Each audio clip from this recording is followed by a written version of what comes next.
Hark, gentle souls, and lend thine ears to the 16th intonation in our grand compendium, Whispers from the Veil, an Esoteric Curriculum. Today we venture not into the sun-drenched meadows of the conscious mind, but rather descend into the penumbral depths of the psyche, to a realm oft misunderstood and grievously neglected. We shall speak of the shadow's embrace, and through the looking glass of archetypal psychology, seek to understand the profound wisdom that lies veiled in darkness.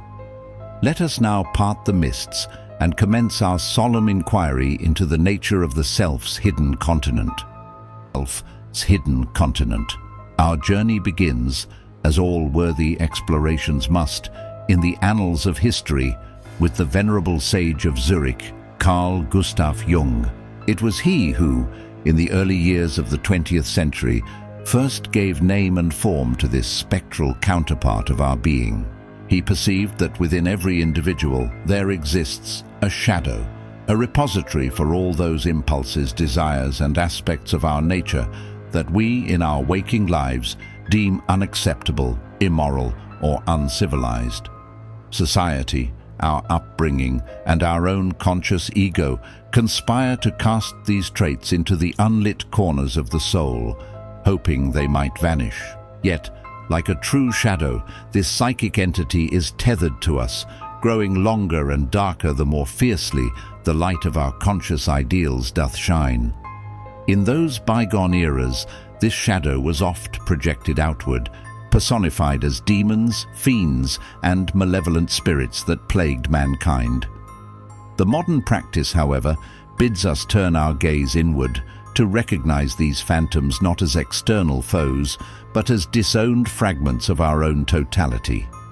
This is the sacred art of shadow work, a courageous and deliberate confrontation with the darkness we harbor, not to vanquish it, but to comprehend and integrate its potent energies. To engage in this profound work is to become an alchemist of the spirit, transmuting the leaden weight of our repressed failings into the golden luminescence of self-awareness. One might commence this hallowed practice through the meticulous chronicling of dreams, for it is in the nocturnal theatre of the mind that the shadow oft performs, unmasked and unbidden. Pay heed to the figures that frighten or repulse thee in thy slumber. They are messengers from the deep, garbed in the guise of thine own disavowed qualities. Another portal may be found in the observation of thy strong emotional reactions to others.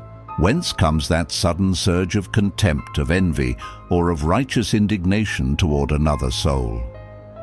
Oftentimes, that which we cannot abide in our fellows is but a mirror reflecting a trait we refuse to acknowledge in ourselves. This is the phenomenon of projection, a telltale sign that the shadow is clamoring for thine attention. Through contemplative journaling, meditation, and honest colloquy with a trusted guide or confidant, one can begin to gently coax these aspects from their exile.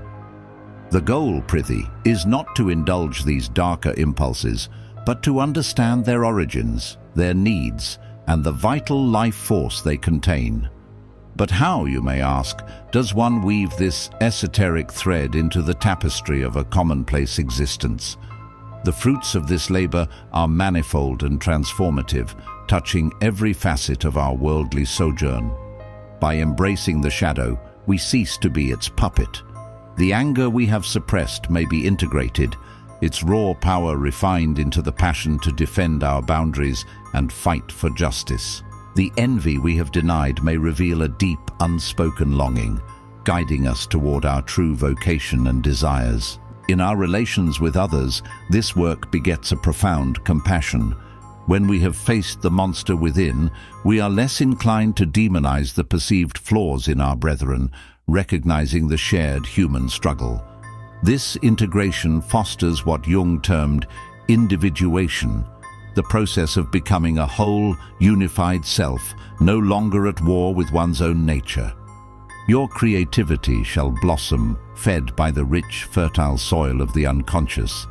Your relationships shall deepen, founded upon the bedrock of authenticity, rather than the fragile artifice of a curated persona, life itself becomes more vibrant, more genuine.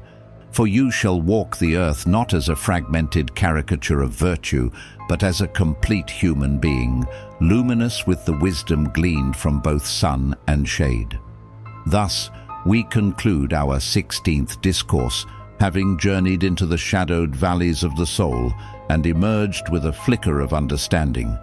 Let not the darkness dissuade thee, for within it lies the key to a wholeness you may have thought forever lost. The shadow's embrace is not a descent into perdition, but a sacred homecoming to the entirety of your being. Verily, it is by acknowledging the night within that we learn to truly appreciate the dawn. Until our paths cross once more upon this esoteric pilgrimage, may you walk with courage, embracing the full and wondrous spectrum of your own magnificent soul. Fare thee well.